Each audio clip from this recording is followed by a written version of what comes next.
kombe la dunia, World Cup, Kaasul Alam, kombe la dunia, ndio masiku ambayo kwamba tunayoishi nayo. Washaanza, si ndio?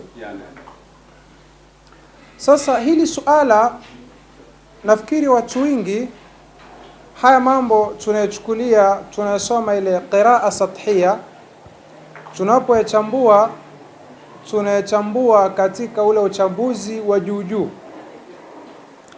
Lakini kuna uturuha moja ambayo kwamba alikuja nayo Al-Habib Abu Bakr Al-Adani al-mashhur mufakiru al-Islam, Allah amrahamu, ambayo kwamba hiyo uturuha anaita fiqhu tahawulat. Fiqhu tahawulat ni fiqh ambayo kwamba ina deal na ule mbadiliko wa ulimwengu na masiku ambayo kwamba tunaenda nayo. Yani ni fiqh ambayo kwamba inazungumzia mambo ya zama za mwisho, mambo ya zama za mwisho. Kuna watu wengi ambao kwamba wamekuwa siku hizo wameibuka wakizungumza mambo ya akhiru zaman, zama za mwisho, zama za mwisho. Aghalabu yao ni watu ambao kwamba ni warongo, ni watu ambao kwamba wazungumza khurafati ambazo kwamba hazina kichwa wala miguu. Utaona kikitokea jambo tu hivi, huu ndio mwisho wa dunia, si baada ya hapa kutatokea kitu fulani, baada ya hili itakuwa hivi. Mwisho wa siku lile tukio likimalizika hakuna kitu, likija likatokea tukio lingine, hii ni ishara ya hivi, na ikitokea hivi itakuwa hivi. Hao ni watu ambao kwamba wamekuwa kibuka, kwa sababu ile taaluma yao ambao kwamba umekuwa kidai ni taaluma ambao kwamba haina usul, haina misingi.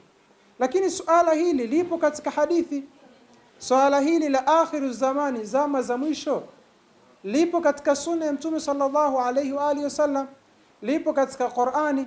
Sasa ulama wanakuja wanatoa istimbatat kutoka katika dalili za sunna na kitabu, ambazo kwamba yale matukio yanayokuwa yametokea wanakuwa wanaoanisha ama wanayotolea ufumbuzi kutoka katika misingi ya Qur'an na nini?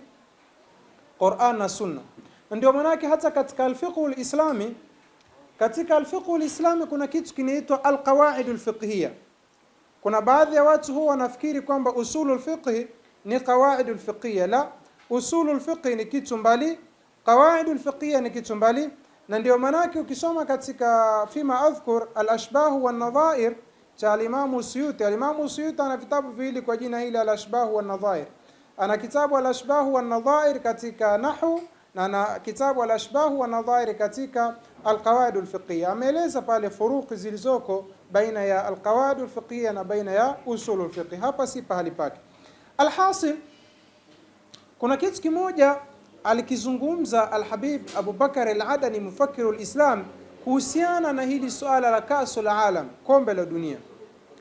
Kasema kwamba Kaasul Alam, hili kombe la dunia, ule mkusanyiko wa kombe la dunia ni miongoni mwa mikusanyiko muhimu sana ya al-masuniyatul alamiyya. Ni miongoni mwa mikusanyiko muhimu ya tanzimu al-masuniyatil alamiyya. Nini al-masuniyatul alamiyya? Ufrimason wa kimataifa. Unapozungumzia haraka ya Freemason, yani ni kitu ambacho kwamba hakijaanza juzi wala jana. Ni kitu ambacho kwamba kina karne na karne. Na ni kitu ambacho kwamba kina suwar tofauti, ni kwa sababu ni tanzimun sirriyun. Yani ni taasisi ambayo kwamba mambo yake yote yanaenda kiusiri, na mambo yote ambayo kwamba yanawakilisha taasisi hii inakuwa ni rumuz. Inakuwa nini? Ni rumuz, ni ishara ambazo kwamba mtu wa kawaida inakuwa kuzifahamu ni ngumu. Na hata katika tasawuf, ulama utasawuf, kuna maneno yao ambayo kwamba huwa hayafasiriwi kinini, kidhahiri yao. Wenyewe wanasema zinakuwa ni rumuzi, ni maneno lakini rumuzi. Sheikh Abdul Qadir Jailani, mwanachuoni mkubwa huyu, alikuwa ndio muasisi wa tariqatul Qadiriyya. Kuna maneno yake alisema, qadami ala raqabati kulli wali. Wajinga wakafasiri kwamba unyayo wangu uko katika shingo ya kila wali. Maana yake mimi ndio kiongozi wa mawali wote, kila wali yuko chini ya nini? Unyayo wangu. Shekhi, mambo gani hayo shekhi? Wewe utakuwa mwali wewe? Ambao kwamba wasema watu wako chini ya nini? Nyayo zako. Wewe wali wa namna gani wewe? Ingekuwa Abdul Qadir amesema haya, ingekuwa ni mtu maghrur mutakabbir kwa maana hii. Lakini ulama miongoni mwa al-mufakkir al-islam Abu Bakr al-Adani anasema, nilipoingia katika buhuth za fiqh tahawulati nikapata kuna maneno mingi ya ulama tasawuf ambao kwamba ni rumuz, miongoni mwao ni haya. Sayyid Abdul Qadir kasema maana yake halisi nini? Qadami maana yake tariqati. Qadami maana yake ni tariqati, ile tariqa yangu, njia yangu hii, kawaidi zangu hizo nilizoziweka kutoka katika kitabu na sunna, yani tariqa ile ya tasawuf niliyoiweka mimi, ala raqabati kulli wali, masulia yake, majukumu yake yapo katika shingo ya kila wali. Kwa maana kila wali ni jukumu lake kufanya nini? Kuendesha hii tariqa. Sio kwa maana Abdul Qadir alisema kwamba mimi ndio niko. Maana haya maneno hata baadhi ya wajinga misikitini hufasiri hivyo. Sayyid Abdul Qadir ndio rais wa mawali wote. Shekhe, mawali wote wajue wewe? Rais wa mawali wote. Unajua maana ya rais wa mawali wote? Nani alikuambia wewe? Haya maneno ya kiwehu kabisa. Watu huambiana hivyo msikitini. Sheikh Abdul Qadir alisema, na mawali aliposema hivyo walikuja wote wakaweka shingo zao wakawa na wakanyaga. Mambo ya khurafati Sheikh, upuzi mtupu. Puzi mtupu. Tupa kwenye debe la taka huko. Tuko vizuri sana. Mawali hawazungumzi hivyo. Haya maneno ya mawali ni rumuz. Kwa hivyo hawa mafirmaso ni rumuz.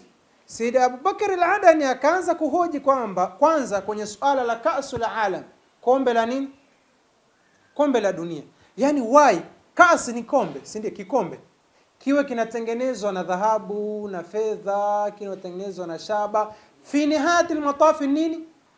Ni kas, ni kikombe. Nani aliyowafundisha nyinyi kuheshimu nini? Kikombe. Tuko vizuri sana. Kuheshimu nini? Kikombe. Yani dunia nzima yashughulishwa, mabilioni ya pesa yafanya nini? Yachukuliwa, watu huku wafa na njaa, huku wachukuliwa mabilioni ya pesa, watu waenda pale wapiga tule dude lisilokuwa na akili laenda huku kule, alafu mwisho sisi tunawakabidhi heshima ya hiki kikombe. Kikombe Maulana. Na mabilioni ya pesa yamefanya nini? Yametolewa. Yale mapesa huwa yanaenda wapi? Nani aloanzisha ile nidhamu? Alafu na dunia nzima ikafanya nini? Ikakubali. Kwa mfano, kutolea mfano kombe la dunia la mwaka huu, yani ile style ambayo kwamba lilivyokuwa likiandaliwa ni swala ambalo kwamba lau ingelikuwa kuna nchi yoyote ambayo kwamba ndio inafanya vile, basi hata FIFA wangekataa. Tuko vizuri sana. Lakini mbona kule hatujasikia kukrashiwa chochote? Pamoja na yote yanayoendelea, kwa sababu taasisi hii ya Al-Masuniyatul Alamia, ufirmasoni wa ulimwenguni, makao makuu yake yako wapi? Yako Marekani. Na ni taasisi ambayo kwamba ni ya watu wachache tu. Lakini hiyo taasisi, rais wa Amerika kama wale hawajampitisha, huwezi kuwa. Na wakikupitisha, hata wakupinga watu wote, lazima utakuwa nini tu? Rais. Tuko vizuri sana. Na hata haya mambo, ilipokuja mambo haya ya demokrasia, ukiangalia misingi yake mikubwa inatoka katika kanuni za Freemason. Tuko vizuri sana. Ndio manake imeleta matatizo mingi sana. Kwa mfano, nikutolee mfano Hitler. Yule Hitler ni rais alichaguliwa, hakuchaguliwa? Na rais halali, si ndio? Alichaguliwa kupitia demokrasia ama hakuchaguliwa? Yale aliyofanya na yale aliyofanya Hitler, tuko vizuri sana, mazito, si ndio? Mashakili fi nihayat al-mataf kasul alam. Na Waislamu kabisa waketi nini? Makini kuangalia nini? Kombe la nini? Kombe la dunia. Ushaitani mtupu Sheikh.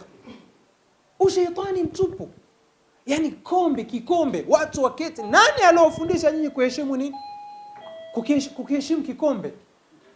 Alafu fi nihayatul mataf watu wakamuliwa huku na kule, watu wakamuliwa, watu wafa njaa. Kwa nini? Kwa mfano zile pesa ambazo kwamba zinazofanya nini, zinazopatikana na ni mapesa mengi, ukiambiwa wazimu hata, kwa nini zisiwe kwa mfano kukabiliana na nini, na janga la nini, mathalan afya duniani, janga la njaa. Mataifa mangapi sasa hivi wafa njaa? Mataifa mangapi watu wateketea kwa maradhi na hawajui watafanya nini, watajitibia kwa nini? Kwa nini nyinyi mchukulie mabilioni ya pesa haya alafu muende kwa ajili ya kukipigania kitu kinaitwa nini, Kaasul Alam, kombe la dunia? Kombe la dunia limetoka wapi? Fikra hiyo imetoka wapi? Why? Lakini kwa sababu sisi wanaotengeneza qarar ni wao, sisi huku ni kufuata tu. Tukishaambiwa hivi, yalla ndio hivyo hivyo. Twendeni kushoto ni kushoto, twendeni kulia ni kulia. Lakini uhalisia ni kwamba hawa watu wayafanya haya mambo kwa ajili ya kupitisha ajenda zao. Kila kombe la dunia kuna ajenda maalum za mafirmason ambazo kwamba zinatakana zipitishwe pale katika mkusanyiko ule. Kuna vitu maalum ambavyo kwamba vinataka kutangazwa wakati ule. Kwa hivyo lazima dunia itengenezewe mazingira ya kwamba kuna kitu fulani kikifika, lazima dunia nzima ishughulike na kitu hicho. Juzi kuna yule kijana yule wa Somalia, yule muamuzi wa Somalia alipozuiliwa kuingia ni Amerika, dunia nzima iko nini, makini. Kila ukipita Kariakoo story ni uangalie jinsi hao mafirmason walivyochukua akili za watu kila sehemu. Yani muamuzi nini, mpira kwanza, upuzi mtupu. Nini muamuzi wa mpira? Yani ile nani elimu kwamba watu inabidi wasome nao waheshimiwe, ni waamuzi wa mpira. Amezuiliwa nini? Sasa amezuiliwa basi, intaha almawdu. Lakini watu dunia nzima ndio uone kwamba kuna yani haya mambo. Hawa watu ni wataalamu sana wa intelijensia za fikra za watu, wataalamu sana wa mambo ya nini, mambo haya ya saikolojia. Yani watu mnafremiwa, lazima muende katika mrengo huu na lazima muingie kweli katika huo nini, katika huo mrengo. Lakini kiuhalisia, rudi kidogo katika akili yako ya kawaida. Nini mpira? Yani ile dude, yani watu wanapiga, wanaenda kule kushoto, wanaenda kulia. Zile pesa zinazowekwa, mfano tunikutania mfano, katika watu wanaolipa pesa nyingi ni wachezaji wa mpira. Urongo kweli? Mshahara anaolipa mwalimu unaofikia wa mchezaji mpira hamfikii, si ndio? Mshahara anaolipa daktari unaomfikia mchezaji mpira nyinyi hamjifikirii kwa nini? Ushaona hivi mpira unaweza kutuletea wagunduzi, unaweza kutuletea wataalamu ambazo kwamba wanaweza kutuletea fikra za kimaendeleo katika nchi. Kwa nini ile dude lipewa umuhimu mkubwa? Ushaona mabilioni ya pesa yapelekwa kwenye nini, katika mpira. Mamilioni ya pesa walipo wachezaji mpira. Kwa nini zile pesa zinazopelekwa kule, kwa nini zisiwekwe katika sekta na katika taasisi za taaluma? Tuko vizuri sana. Kwa nini zisianzishwe taasisi za, kwa nini? Kwa mfano utasikia kuna kijana fulani amegundua kitu fulani, kuna kijana fulani amegundua kitu fulani. Kwa nini isianzishwe sekta maalum ambazo kwamba watu wa design kama hiyo watakuwa wakipelekwa hapo na watakuwa wakiendelezwa? Hizo pesa sio zinapelekwa kule. Lakini utasikia kijana fulani amegundua kitu fulani, itaishia mtaani tu hivyo basi. Itaishia hapo tu basi, intaha almawdu. Kwa nini tusipeleke zile pesa kule, baada ya miaka kadhaa tukao tuna wataalamu katika kitu fulani? Wenzetu ndio wanavyofanya. Ushaona? Wenzetu ndivyo wanavyofanya. Lakini sisi tumeambiwa lazima twende katika mrengo huu.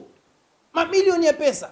Walimu maskini ya Mungu utasikia sio walipo vigilia kingapi sio nini, ushaona? Maisha yao yenye dhaifu hali. Unafikiri hao watakuwa na mbinu za kuwafundisha watoto wakaendelee kitaaluma na kimaarifa? Ama mfano watu wanaomaliza darasa la 7 ni wangapi? Darasa la 7 miaka mingapi mpaka kumaliza darasa la 7? Mtoto aliyomaliza darasa la 7 hivi unaweza kuniambia kwamba anaweza kuanzisha mashruu gani, project gani ambapo kwamba anaweza kuanzisha? wacha wa darasa la 7 form 4 anaweza kuanzisha nini? Kwa sababu mifumo ya taaluma sio. Shida nini? Hatuwekezi vya kutosha. Hatuwekezi vya Japani wale pale. Hiroshima ilipigwa nini? Bomu la nyuklia lile. Ikasambaratishwa kabisa. Lakini baada ya miaka kadhaa waliporudi sasa, kitu cha kwanza waliwekeza katika nini? Katika taaluma. Baada ya miaka kadhaa sasa hivi ukizungumza Japani, unazungumza katika nchi zenye uchumi mkubwa duniani, si ndio?